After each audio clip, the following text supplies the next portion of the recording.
Thank you. Okay, so yes, my name's Rowan. I'm based over in the London office for Chrome. If who was in my colleague Sam's talk next door just before this? Okay, a couple of you, right? So you've got a head start. I'm going to do a bits of recap on that.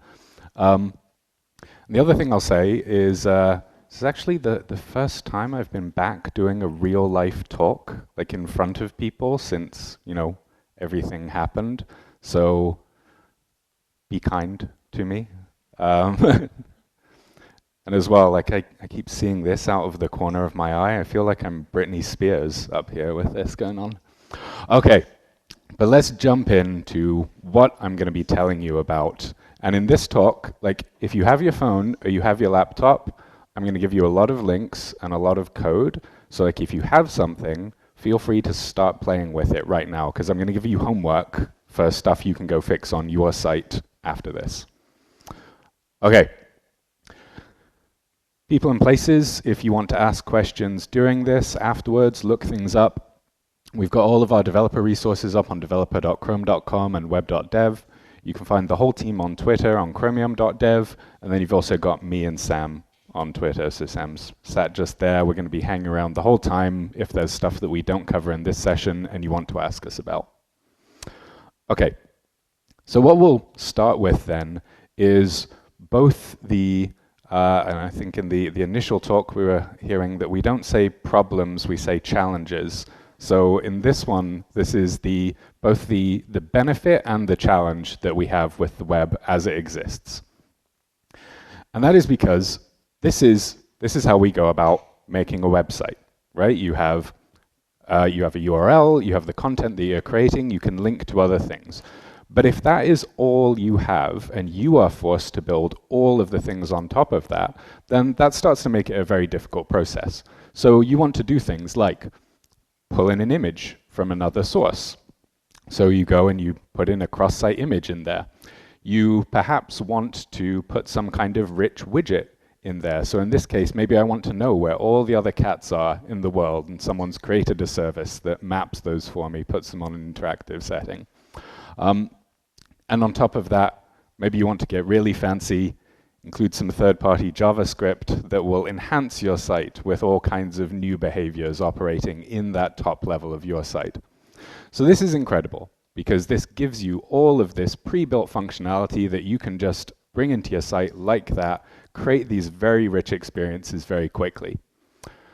The problem is, though, inviting that kind of functionality onto your homepage is a lot like inviting someone into your home, because there is an element of trust that you need to give them there.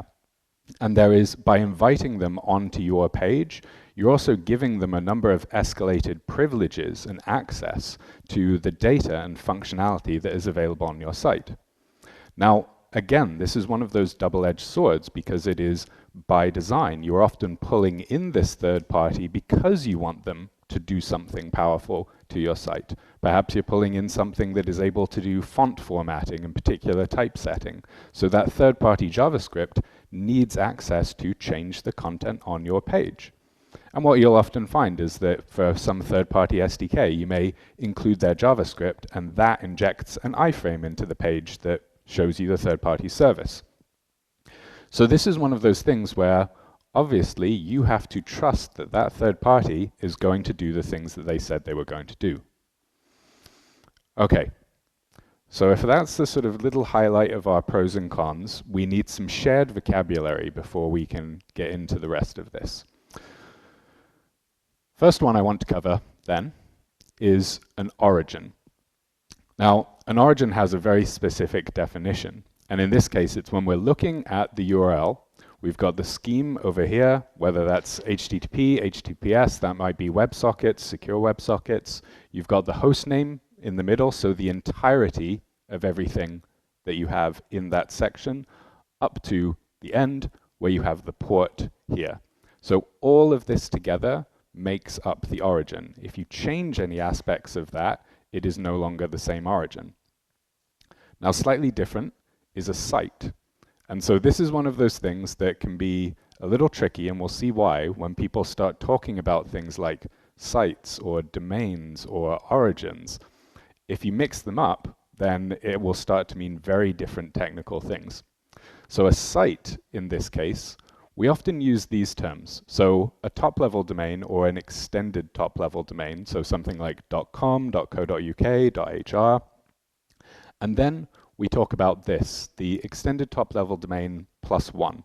And so what this generally refers to is whatever the top-level domain is here, this is the bit that you are then able to register. So the thing that you go to the DNS provider and buy from them.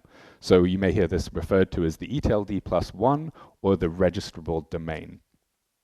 And this is what forms the site boundary.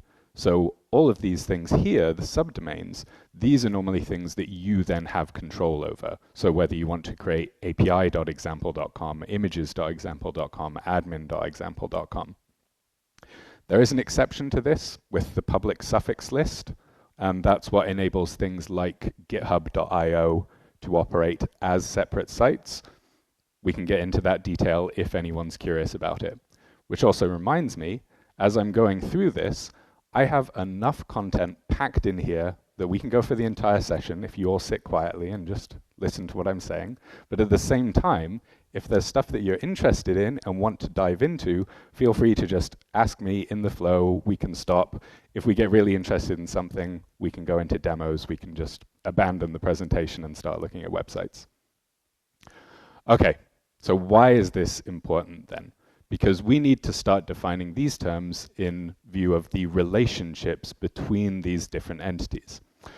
So all the way over here, we have same origin and same site. So in that case, that is, I am building my web page on example.com, and all of the resources that I'm interacting with, whether they're iframes, JavaScript, images, and so on, all of those are coming from example.com as well. Same origin, same site, because all of those components match. Then in the middle, we have cross-origin. So in this case, I've got example.com and I've got api.example.com where I'm hosting some of my JavaScript or I'm making some calls over to that. So in this case, it's still my site. It's all under example.com. It's the same site, but it's cross-origin.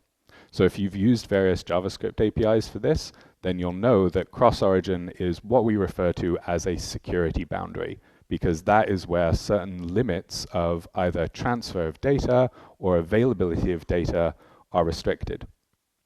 And then we can go one step up, which is both cross-origin and cross-site. So if you're cross-site, you must already be cross-origin because you've made a larger leap. And so this is where we're embedding what we think of as third-party content because it's coming from video.site, so a completely different service to the one that I own. Now, the reason I've put this sort of spectrum down the bottom here, and we'll get into this a bit later, is on the whole, people tend to refer to this as third party and this is first party. That's a reasonable general definition, but again, like with most things in programming, there are a number of exceptions, and those are the things that are going to catch us if we are not very specific about those terms. So the thing I want to talk about primarily is cross-site tracking, and in this case, cross-site cookies. And so this is one of the instances where when people say third-party cookies, the only technical definition we have of that is cross-site cookies, because, and this is a sort of little hook to keep you interested for later, I think there are instances where we can have a cross-site cookie that is still a first-party cookie. Okay. Before I give you a clue, does anyone believe that they maintain a service that sets a third-party cookie? Ah, interesting. Okay. First, if I asked someone to define a third-party cookie, would anyone be able to do it?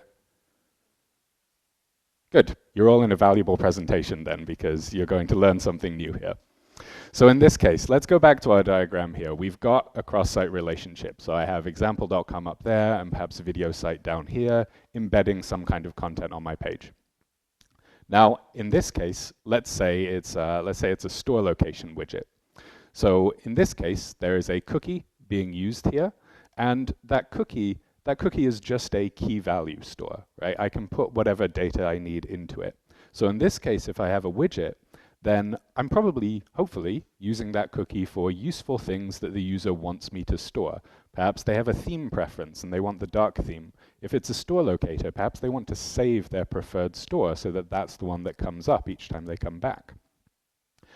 Now, the challenge that we have is if I embed that same widget on a completely different site, then in this case, it is now the same cookie that is being sent in each of those contexts. And so this is the important thing. This is why this is a third-party cookie, because it exists in a third-party context, because it's embedded. It's nothing to do with the cookie itself. There's nothing inherently third-party about the cookie. It's always about what context is that cookie being sent in. So in this case, we start to run into some problems, because if we're using our store locator widget here, and we've just got this fave store cookie, then we might actually, this might be a completely different brand who happens to use the same locator. And now you've got a cookie that's either clashing, or as a developer, you're having to do a number of make sure you name all your cookies differently and sort them out when they're across different sites. But in other cases, it might actually be good. Like if I've picked a dark theme, and this is like a payment provider, a video service or something, it's cool. Like I get the same theme on that widget every time I visit a different site. So again, there's nothing inherently bad or good about these use cases. Most of them are there because it's serving some kind of purpose that the user wants from the widget. However, the problem we run into is this. What you can do with that cookie, rather than just storing something like a simple Boolean preference, is you can put an entire ID in there. And so in this case, what happens is the yellow site down here, as I move between those sites, this yellow site now has visibility that I visited the blue site and I visited the green site. And that is where we're starting to be able to build this online cross-site profile of someone's activity as they move around the web. Now again, there are valid reasons for doing this. For example, if you ever see an embedded video on YouTube on a site, I often quite use the save to watch later functionality from that, because when I see an embedded video, I'm signed in on YouTube, so I can just save it to my watch later playlist, and then I can go and look at it in the app. That only works because I'm signed in YouTube, so it's that ID, that session that is following me around everywhere I go. But at the same time, you can use this to actually track someone without their knowledge and build this profile of their activity as they move around the web. So this is what we want to try and fix. We want to be able to block cross-site tracking. We want to be able to prevent this identification of users as they move around the web. But we can't just immediately block third-party cookies because we break all of this other valuable functionality that is out there. So what we need to do is we need to try and find a way that we can make it easy to safely use these third parties so that you don't have to go and build your own map service or build your own video hosting service or use one that just offers an entirely unpersonalized experience. But at the same time, we want to make it hard for you to be able to use those capabilities to track users as they move around the web. And the important thing as well is I'm here representing a browser, but the point of all these changes that I want to show you is these are either existing changes or proposed changes to web standards. So nothing about this is the idea that it should only work in one browser. The idea is that these are standards that any browser can adopt, and in a lot of cases they often are, or they have done so before us, and we are catching up in some places. So this is the plan. We want to fix this at the platform level, because I'm sure as developers, you are also not fond of the situation where you have to do 3 different things for 3 different browsers and basically write the same code 3 times. Okay, so how do we make that transition from a composable web to a partitioned web? And so what I want to introduce here is a bit of academic theory first, and then as we go through, you'll start seeing how this pattern applies to each of the things I want to show you.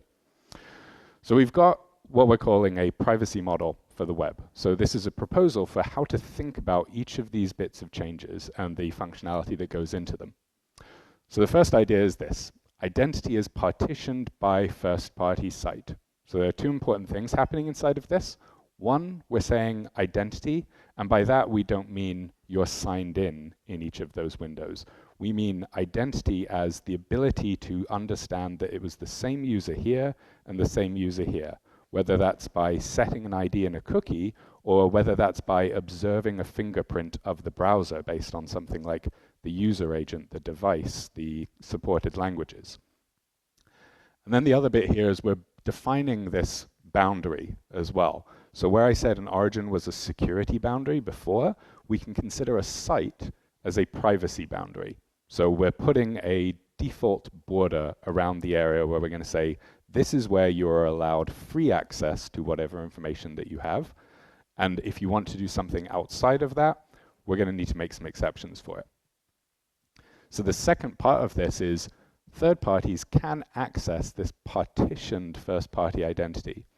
And again, what this is a way of saying in a sort of specification-driven language is we're saying that you can embed cross-site content. You can embed third parties on your site, but they just operate inside of this container. So by default, they act as these entirely independent components that don't have access to things that are happening when that same component is embedded on another site. And then the final bit of it is only small amounts of first-party identity are shared across site. So this is the bit where we want to make that change. We're saying instead of that uncontrolled access where you can just shove any data you want in a cookie and it is sent all over the entire web, we start moving that down to these very specific interfaces, these very specific use cases where if you want to do something, it is done in an active, controlled, and auditable way. Okay, so that's the theory. Now we can do a bit of history for things that have happened. So I'm not asking you to do any work yet. This is just a bit of a recap still. We have actually moved to first-party cookies by default on the web.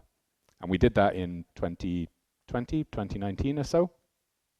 And so this is using the same site attribute. Now before we had this same site lax by default, if you just set a cookie like this, so set my favorite store, 123, and let's say my intention is that I'm doing that all on my own site. I'm only using it for my functionality. If you did not specify anything else, if I went and included some of your resources on my site, then that same cookie would still be sent. So that's where we start leading to things like cross-site request forgeries or cookie hijacking. Because by taking your content and putting it in a cross-site context, by default, you had access to those cookies, or you had access to observe what was happening with those cookies. So the change we made was we introduced same-site lax as a default value for the cookies. And so what this meant is for the vast majority of developers, you never needed to see any change. You didn't have to do anything different to your code.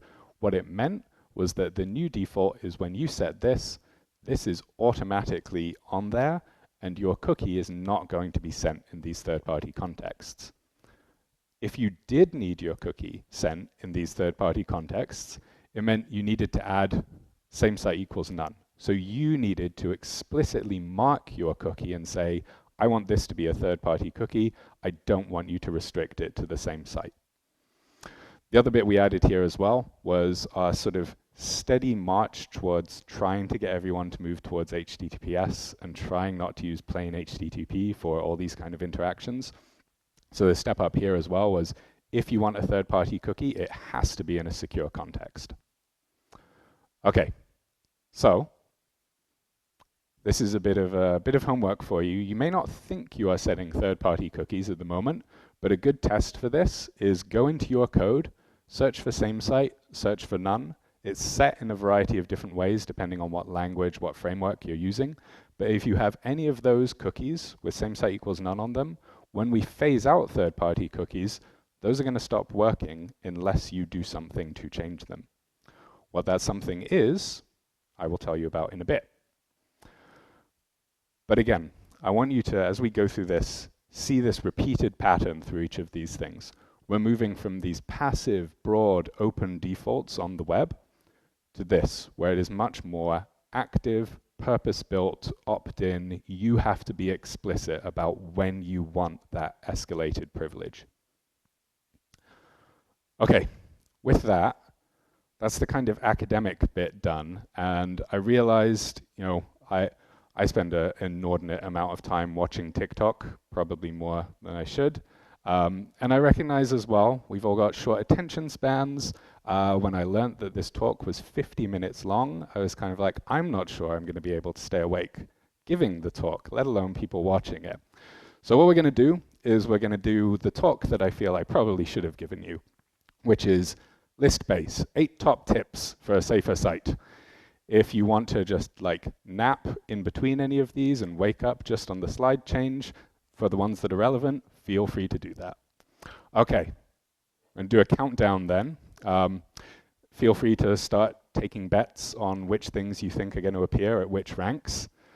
Number 8 then, and to start it easy, I'm going to keep it with something that doesn't require you to do any work because it's already happened, but this is just going to ease you into the pattern that we're looking at. Referrer and referrer policy. So referrer is a header that is sent whenever you navigate between different pages or different sites.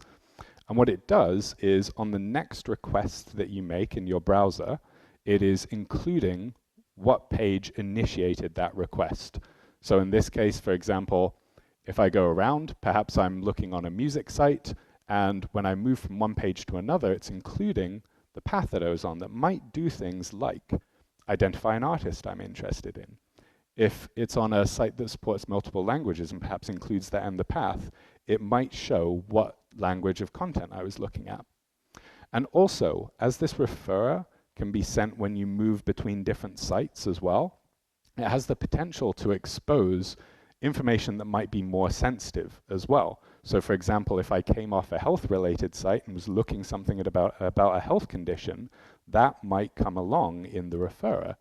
Likewise as well, if people are doing interesting things like including a password reset token in the URL, and I then navigate from one site to another, that could be leaking along. Luckily, we have a way of controlling this, and that is the referrer policy header. So when you send the referrer policy, it gives you all these different options for how much detail do you want to put in that header. And so what we've done, and this is in line with both Firefox and Safari, they have very similar defaults here, is we actually changed the referrer to be strict origin when cross-origin. And what that very long label means is that instead of sending the full detail, when I'm on the same origin, so if I'm navigating around my own site again, then this will be the referrer. So I will get the full detail. And that's okay because I'm on the same site. It's no secret what page I was just on because it's the same server dealing with that. But if I go outside of that site, if I go, oh sorry, I just made my own mistake. If I go outside of that origin, then I will get the shortened referrer, and that will just be the origin that it came from. So what this means is that we hope to retain some of the information that people find useful for analytics. So for example, if you've put a blog post over there and you start seeing a lot of traffic coming to it, you want to be able to look at the referrer to know where those links are coming from. Previously, you would have been able to see the entire page. You would have been able to identify exactly where users were linking in from. Now you're just able to see the source of the site that is sending that traffic to you. We've got a whole article on this, referrer best practices. So if you have a reason to need more information in the referrer than that, you can pick out the best referrer policy that's going to meet your needs in those situations. Okay, number 7, personal favorite, user agent. This is another area where there's a lot of default information that is exposed. Okay, this is probably what your user agent may look like at the moment. The format that we all know and love. It has a couple things inside of it, which is normally what you are aiming to extract when you're looking at it. On an Android device on Chrome at the moment, you can see the version of Android that I'm on, you can see the device that I'm using, you can see that I'm on a mobile device, and you can see the version of Chrome that I'm on. Now, we've already started reducing this information. So this used to give you the full build string for Chrome. That's now been reduced to zeros. And what we're steadily doing is removing more and more information from this string. Because it turns out this, if you just have someone's user agent, there was a study on this from Microsoft a couple years ago, but I think just the user agent on its own was about 60% of the information that you needed to re-identify someone coming back. So it's a very powerful bit of fingerprinting information if you have all of this detail. And it's especially if you're on a rarer combination of device and platform, it makes you stand out even more because now you're a member of a much smaller population. So this is what we're doing. We are changing the user agent string to just be a set of static values for a lot of these use cases. So for example, you will not get the platform version. You will continue to get the platform, so Android, Mac, Windows, Linux, Chrome OS. The version just sticks at 10. You do not get the device. The device just goes to this string K. And we've already reached the endpoint for the minor version as well. So this is what you will start seeing coming up in analytics, in your server logs. This is the pattern that will start appearing in there. If you want to see what that will look like on your device, like on your phone, I've got a little demo that'll do the transformation for you. So you can go to reducedua.glitch.me. You can also tweet that, and it will embed it right in your timeline for you as well. I'm quite pleased with that feature. Now, that's good for privacy. We reduce a lot of that information, but there are a lot of valid reasons that you might want some of that information. So for example, if you're trying to debug things, it can be quite useful to understand what was the exact version of Chrome that you started seeing this crash on. If you're doing something with providing software for a user, then it's quite useful to know the version of the platform that they're on if you want to try and present the right version of software for them. So that's where user agent client hints come in. So this is that pattern of we reduce the information that's available to you by default, and we start giving a new API to let you request it when you need it. So in this case, you can use headers. There's also a JavaScript API that I can show people if you're interested. And in this case, you're sending these accept ch headers, where there's a little prefix here, and then the bit of information that you want, you send that in your response header, and then on the next request, the browser responds with a new request header that includes the model. So you can do this for each of those bits of information. If you need the full Chrome version, you can request that via the client hint, and Chrome will give it back to you. So this is the bit where we've moved from this passive fingerprinting service to an active API where you have to request that information.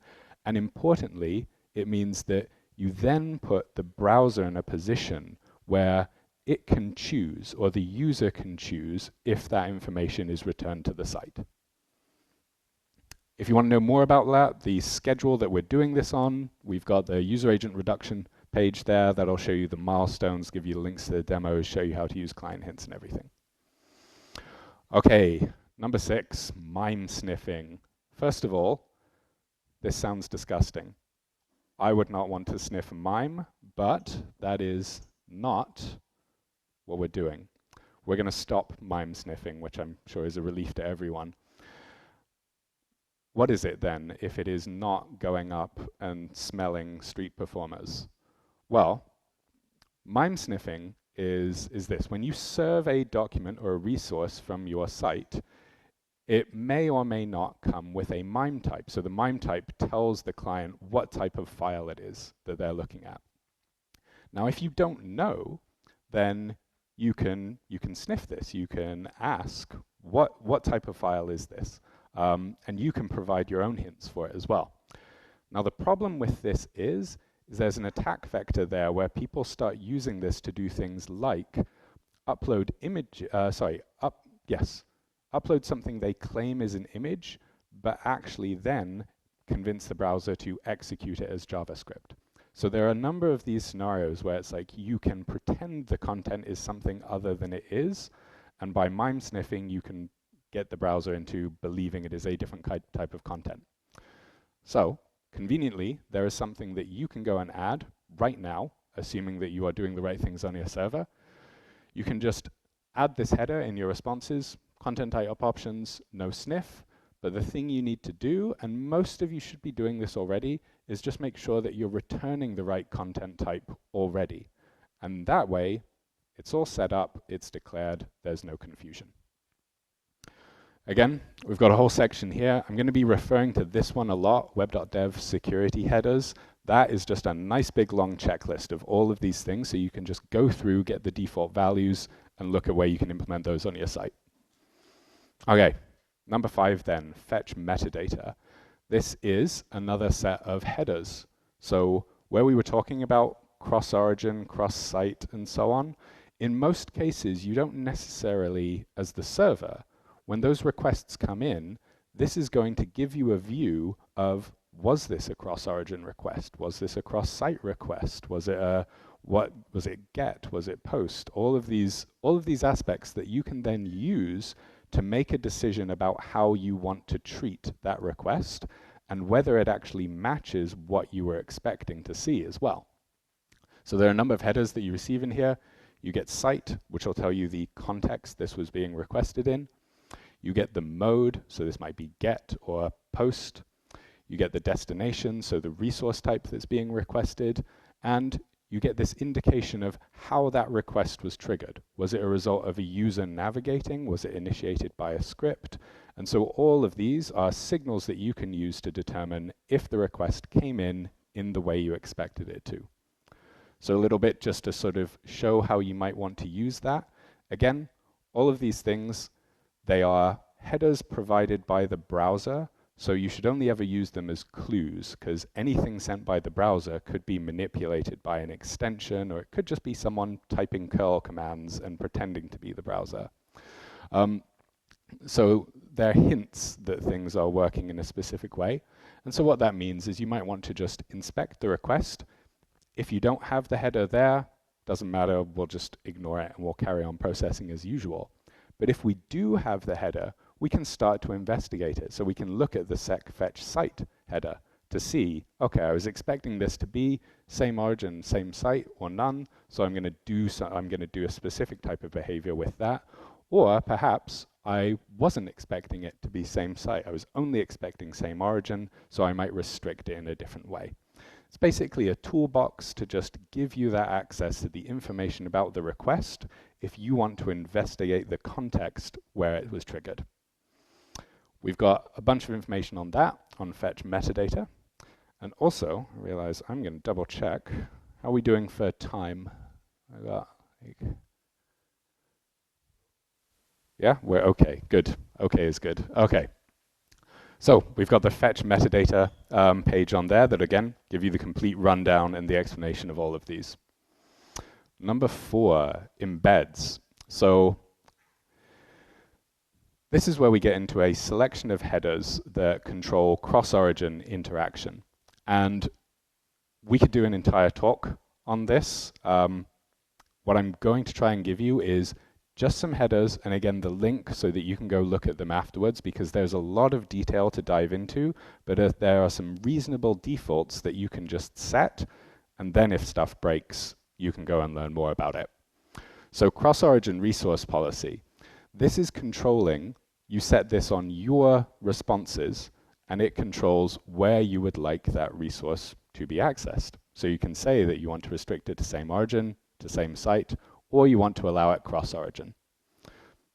That's fairly straightforward. This is sort of moving from if sec fetch headers were you inspecting what's coming in and deciding what you want to do with it.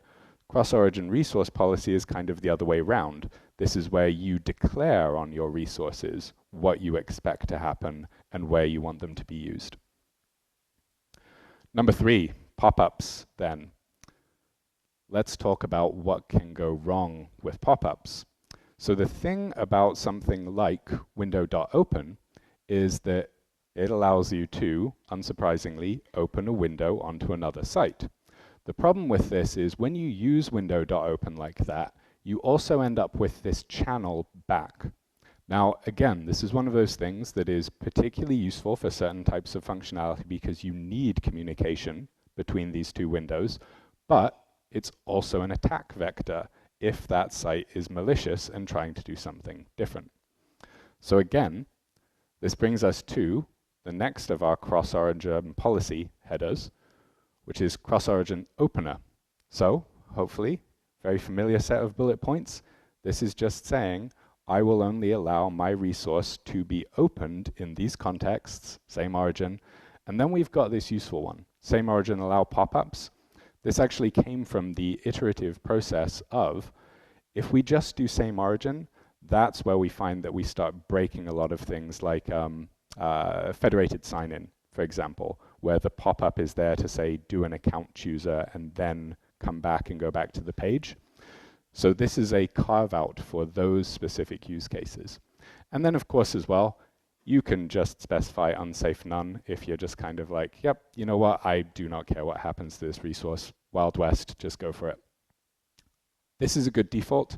This is what we are trying to move to as the platform default as well. So you can set this now and experiment with it, and in future, hopefully, this is the default that we will have that will not cause problems. Unsafe none, I would not recommend setting unless you really know you have a good reason for doing that. And finally, the last of that trio, oh yes, the link to there. Okay, number 2, iframes. So very similar to pop-ups, we want to be able to restrict iframes in certain ways.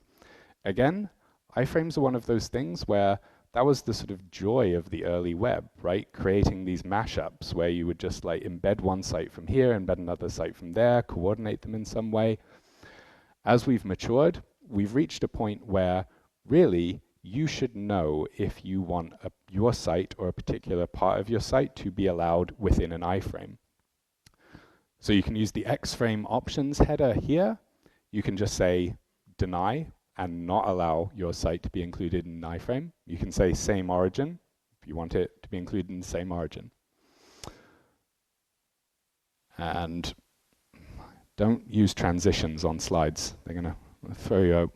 Okay, so deny. This is a good option to set because you should know if you want your site included in an iframe. And again, we would like to try and move to this being the default for the web. So if you want your content to be in an iframe, you would have to explicitly opt in. As you can imagine, this is going to be a longer process because there is a lot of content out there that relies on being in an iframe and has probably existed like that since 1997, and that code is not going to get changed. Okay, you can also control this on a finer grained level with content security policy. Again, we could do an entire presentation on content security policy, but what this is allowing you to do is that previous header was basically deny or same origin, which is not very helpful for when you want to allow an actual third party to iframe your content. Content security policy lets you just list out the origins and sites that you want to allow embedding of your content. And so this is probably the most common setup where you have some kind of known relationship. We often see this on tutorial sites where they have documentation on one place and some sort of code playground on another. They want to be able to iframe that content to show it side by side. You can set that up with this relationship. Okay, number 1. Cross-site scripting. I feel like anytime I justify not including something, it's because we could do a whole talk on it. So I wanted to bring it back to the beginning of the presentation, which is number 1 is cookies, because we've seen cookies have a number of problems that we need to fix. There are also a number of opportunities for fixing the cookies that you do have, even if you don't use third-party cookies. First-party cookies then, what I was showing you was we now have first-party cookies by default. We can still get better than that. We can still create a tastier cookie for your site. We do it like this. So when you set a cookie using the header, you can use this boilerplate to do a number of best practices when you set a cookie. So you've got your cookie name and value inside of there, and then we're going to use this prefix _ host dash. This is basically just like a template or an interface telling the browser that they should expect a number of other attributes to be set on the cookie. So host on its own doesn't do anything. It's like an assertion in a test to guarantee some other properties. Some of those properties are then secure. So by default, please only send your cookies over secure contexts. I think if you remember a while ago, there was a lot of stuff where people would go into coffee shops and just start sniffing the Wi-Fi, because if there is communication going on HTTP connections, that's all just open on the Wi-Fi network. So this was back before a lot of sites were putting all of their login behind HTTPS, and as a result, you could just log onto the Wi-Fi and just steal cookies, like people signing cookies, and then you could just impersonate them on sessions. Secure fixes that hole, because if it's HTTPS, all of those requests are encrypted. It doesn't matter if I'm on the same network. I can't just see the contents of your request. Path =/ then. This is saying that we're basically simplifying our cookie. So in a lot of cases, you might be tempted for some cookies, maybe you have like path =/ admin, because your admin section is hosted on a subsection of your site. That's kind of an anti-pattern, because when I was talking earlier about security boundaries, the path is not a security boundary. So securing the cookie in that way is just making you feel safer. It's not really giving you a great deal of extra benefits.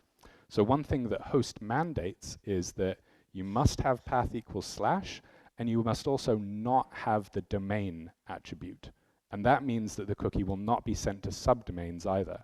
So what it does is it sort of turns this cookie into a token that is just set for that origin. So it starts making it act much more like the other APIs that we've been seeing. So when you set host, that's what you're getting. You're guaranteeing all of those values together. Couple bonuses for you. HTTP only. This means that that cookie cannot be accessed via JavaScript as well. It means you can only set it from the server side, from within the response, and it will only be sent on requests to the server. Because when I talked about including third-party JavaScript on your site, if you include third-party JavaScript on your site, it works in the top level. It can see the cookies for that top-level site that are made available to JavaScript. So what this means is, for something like a sign-in session, it should be HTTP only. You should be controlling that purely on the server side. You don't want to risk the ability for third parties to either steal or manipulate that cookie in some way. Finally, same site lax. This is already the default. You don't need to specify it, but I generally find it's good practice to go through and specify exactly how you want this to behave, so it's going to work the same across all browsers. Okay, we've got all of that up, the first-party cookie recipe that you can go and get into. So where I want to wrap up then is, if we move from the composable web to the partitioned web, how do we move to the partitioned cookie? And this is where I want to introduce you to the problem and the solution that we have at the moment. So here's our current setup. We need our cookie in these cross-site contexts, so we set same site = none. The reason it's joined together like this is because we actually create these three separate cookie jars. So site A has its cookies, B has its cookies, C has its cookies, and they all exist in the same jar regardless of the context. Now you've probably already seen this happening on a couple different browsers as well. Firefox has tried this with their partitioned approach, and so what we're trying to do is move this into a standard. And so that standard is called chips, because everybody prefers cookies with chips, and chips means cookies having independent partitioned state. The engineer was very happy when they made that work. Okay, now you can actually try the prototype of this now if you want to. It is available in the browser. You can turn that on with a flag, so you can try out partition cookies and see how it just works by default. We're also running what we call an origin trial. An origin trial is where you can go and sign up and you can get a token that you can just include on your site, so you can actually test this in production traffic as well. Now, origin trials are intentionally limited time, because I want to stress, this is a proposal, this is not a web standard, so we're putting it out there for people to test and give feedback on, and hopefully you like it, it works, it solves problems, and we can start progressing through the rest of the standards process. So what does that look like? It means that we're introducing a partitioned attribute to the cookie, so your cookies, you opt into needing this partitioned behavior. So you set same site none, then you add partitioned, and instead you move to this. Your cookies exist in these separate islands. And so what this means is this, I think, solves for the vast majority of developers who want to provide embedded experiences like this, but they want them to act like self-contained components on that site. This simplifies your whole worry.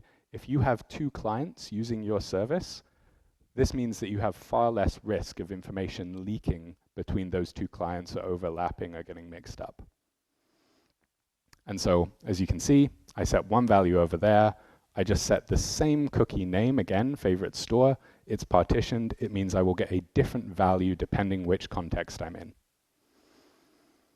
Okay, so reminder again, you can sign up for the Origin trial. If you're super interested, this is like my favorite one at the moment, so you can find me afterwards. I will help you sign up for the Origin trial, and we can set partitioned on your cookies. Okay, final bit then, defining a privacy boundary. We talked about the first-party site being that boundary, and I hinted that I think there might be some cases where that's probably not quite what you expect. And so I'm thinking about it in these sorts of terms. If I've got three sites, example.com, .co.uk, and .hr, are those third parties, or are they first party? Or if I have the same thing over here where I've got a brand, travel.site, where I do flights, hotels, boat trips, car hire, and I separate that out into separate brand sites. So I've got airtravel.site, I've got cartravel.site, I host all my APIs on a separate site as well, travelapis.site. It's all my brand, but because they're across these separate sites, they're now treated as cross-site functionality. So this leads to some of those things where people will do something that is referred to as CNAME aliasing, where perhaps you might include one of these third-party services. I'll just set up my DNS so that api.travel.site redirects to travelapis.site. And people can then do this with third parties. So it continues to blur the line where just because something is a different origin, it may actually be going to a different third party. And so here's the problem with that as well. Perhaps I do need a cookie between these two for some API calls. I want it to be shared. My only option is same site none. That's going to open it up so the evil.site over here can embed my content and they get that same cookie sent on it. I'm going to have to resort to really being careful about checking those sec fetch headers to make sure that this is all happening in the context I expect. There's a lot of extra work for me to do. I can't use chips in this case either, because if I just draw a container around every single site, I've protected myself against the evil site, but I've put this boundary back in between my two sites again as well, so I can't communicate with them. So what we need is a way to be able to draw a privacy boundary around that wider set of sites. And this is first-party sets. Now, that's actually all the detail I'm going to share with you on that one, because we had an initial version of that. We got through the Origin trial, we did a bunch of testing, and this is actually the process where it goes through discussion in the W3C groups. One thing I was going to recommend was that you see the W3C talk that's going on, but it's literally happening right there, right now, and I didn't want you to leave me. But if you watch that afterwards, you'll start to see this indication of when you see where these things are hosted on GitHub. So this is the Web Incubation Community Group. Community groups are part of the W3C, and they are these open groups that are free to join, free to attend the meetings. These proposals go there, they are discussed, you can raise issues on GitHub. So again, this is one of those ones where if you think you might be able, this use case might fit your needs, you perhaps own multiple brands, perhaps you have a legacy site or microsites, you need them to work as a cohesive whole, then first-party sets might be useful for you, and you might be interested in providing feedback on what that API is going to look like in the future. Okay, with that little summary and the homework for you, so the to-dos to write in your code, go through your own code, look for any of those same-site none cookies, mark them. You're going to need to do something with them later. It might be chips, it might be first-party sets. Then I want you to go through web.dev security headers, look at each of those. It's a pretty short list. There's a good default provided for each of them. You can try them out and work from there. And then finally, if you think chips might be useful for you, I'd love to see you run the origin trial and try it out on your site. So with that, if we've got time for questions, we can do questions. Sam and I are around for the rest of the event. We're very happy to, speaking of clinking glasses, we're very happy if, like, later on you want to argue about any of this over a beer as well. That is also completely welcome. So with that, thank you. And if anyone has anything on their mind, we can jump into it.